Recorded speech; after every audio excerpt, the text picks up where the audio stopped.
Jésus, le chemin, la résurrection et la vie.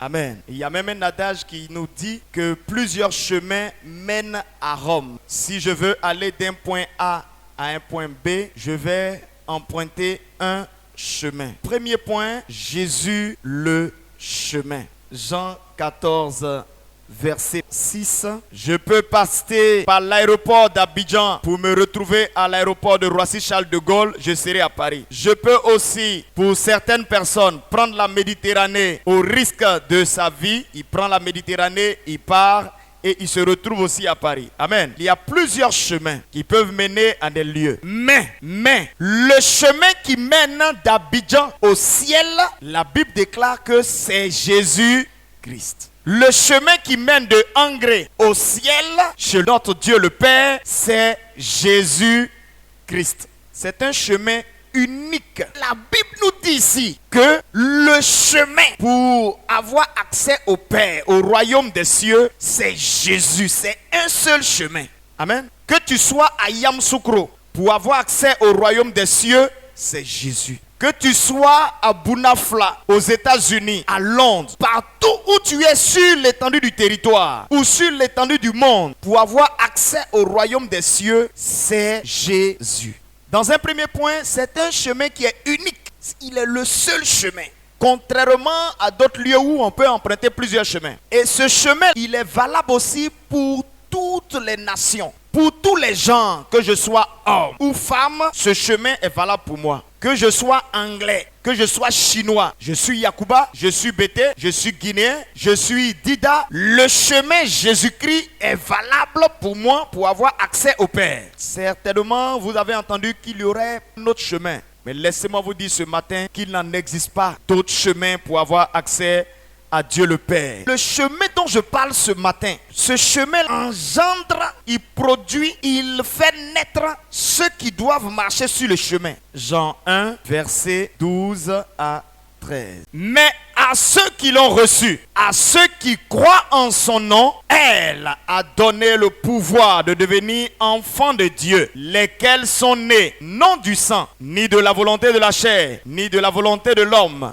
mais de Dieu. Amen. Ici, la Bible dit elle. Le elle dont parle la Bible ici, quand on lit au-dessus, la Bible ici parle de la parole, parle de Jésus, qui est la constitution du royaume des cieux. Si tu n'as pas encore reçu Christ dans ta vie, ou si tu ne crois pas en Jésus, il faut comprendre que tu ne peux pas être sur le chemin qui mène au royaume des cieux. Lorsque je crois en Jésus-Christ comme mon Seigneur et mon Sauveur, à partir de ce moment, alors je vais naître sur le chemin et je pourrai marcher avec Christ sur ce chemin-là pour avoir accès au Père. En deuxième point, Jésus, la résurrection. La résurrection, c'est le passage de la mort à la vie. Ou bien c'est aussi revenir à la vie. Mais il y a quelque chose qu'il faut comprendre. Il y a la vie que nous connaissons. Quelqu'un est dans un maquis,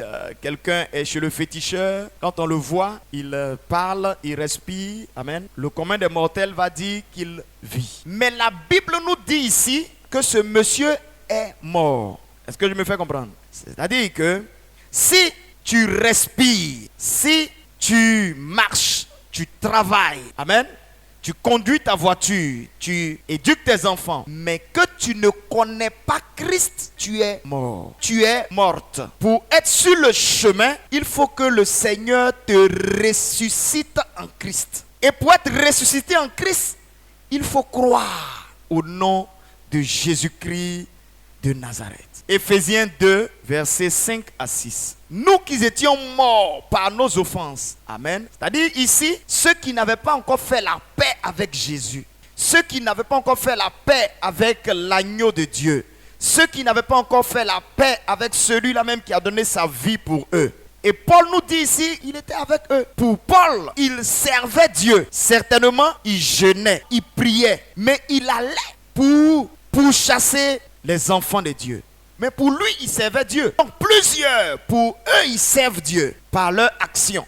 lorsqu'il va par exemple prendre le mouton qui va le sauver, il attache le mouton et puis met dans son coffre. Pendant ce temps, lui il est au volant. C'est-à-dire que son sauveur est dans son coffre. Est-ce que vous comprenez? Ou bien il prend le poulet, il attache le poulet, ou il s'assoit dans la voiture, là, son sauveur il ne le met pas à côté. Il met le poulet dans le coffre. Amen.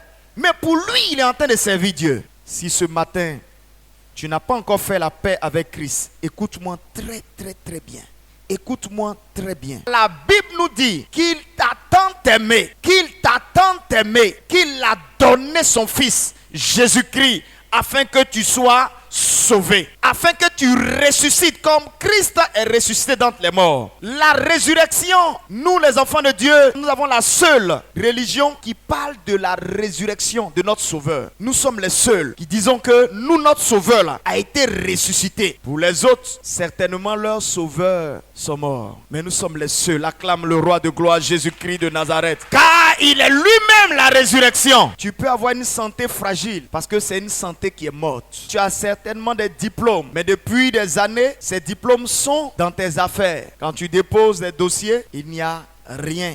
Simplement parce que les diplômes sont morts. Peut-être que tu attends le mariage et puis depuis un bon moment, tu te dis que le mariage ne vient pas. Pourquoi? Parce que le mariage est mort. Mais Jésus-Christ ressuscite ce mariage. Jésus-Christ ressuscite ton diplôme. Il ressuscite ta santé. Crois seulement en Jésus-Christ. Amen. Car il est la résurrection. Jésus ne nous dit pas, je vous enverrai la résurrection. Il ne dit pas, je connais quelqu'un qui va vous enverrer à la résurrection. Il ne dit pas, la résurrection est quelque part. Allez la chercher. Mais il dit que lui-même, il est la résurrection. Amen. Jésus-Christ est la résurrection. Il te ressuscite ce matin dans le nom de Jésus. Jésus-Christ, la vie. La troisième partie et la dernière. Jésus-Christ, la vie. Jésus-Christ, la vie. La Bible, Jésus ne nous dit pas ici que je vais vous donner des médicaments pour que vous ayez la vie. Il ne nous dit pas, allez, lorsque vous allez vous jeter quelque part, vous aurez la vie. Non, non, non, non. Mais il dit que je suis. Il dit lui-même là, il est la vie. Jésus-Christ est la vie. Jean 11,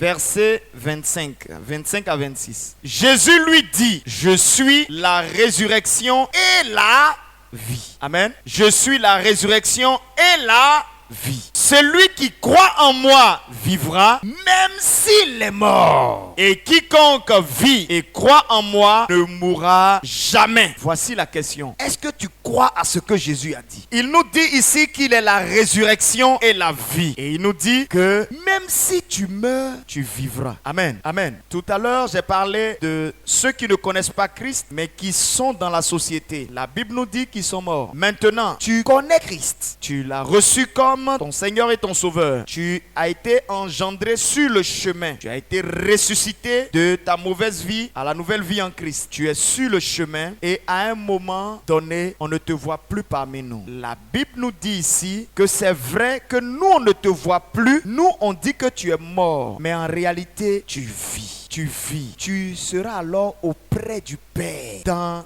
le royaume des cieux, là où les rues sont parées d'or, là où un homme a payé pour que tu puisses avoir accès. Son nom, c'est Jésus-Christ. Donc si ce matin, tu n'as pas encore fait la paix avec Jésus, mon frère, ma soeur, l'occasion t'est donnée. Tu penses que tu vis parce que tu respires, mais permets-moi de te dire que tu es mort ou tu es morte. Mais quand tu feras la paix avec Christ tout à l'heure, la Bible nous dit que si tu l'as reçu ou si tu l'as accepté et que tu crois au nom de Jésus, la Bible nous dit qu'il va t'enfanter. Tu vas naître en Christ et tu vas alors marcher sur le chemin qui est la vérité et la vie. Colossiens 1, verset 20 à 21. Il a voulu par lui tout réconcilier avec lui-même, tant ce qui est sur la terre, c'est-à-dire toi qui n'as pas encore accepté Jésus, et ce qui est dans les cieux, en faisant la paix avec lui par le sang de sa croix. Amen. Tu connais ta vie et tu sais que tu n'es pas encore réconcilié avec Jésus-Christ de Nazareth. La Bible nous dit que sert-il à un homme de gagner le monde s'il perd son âme? En d'autres termes, ton âme a un prix plus important que toute la richesse de ce monde. Tu sais que tu n'as pas Jésus-Christ. Tu le sais très bien. Et il est à la porte de ton cœur. Et il frappe. Il est à la porte de ton cœur. Et il frappe. Toi qui entends ma voix. La voix qui crie dans le désert. La voix qui crie dans ce cœur désert. La voix qui crie maintenant. Écoute cette voix. Écoute-la. Écoute simplement cette voix. Écoute simplement là. Écoute. Et viens simplement. Tu recevras un esprit de force. Tu recevras un esprit de force. Tu recevras un esprit de force. Le second groupe, c'est ceux-là qui ont reçu Christ, mais ils ont des difficultés à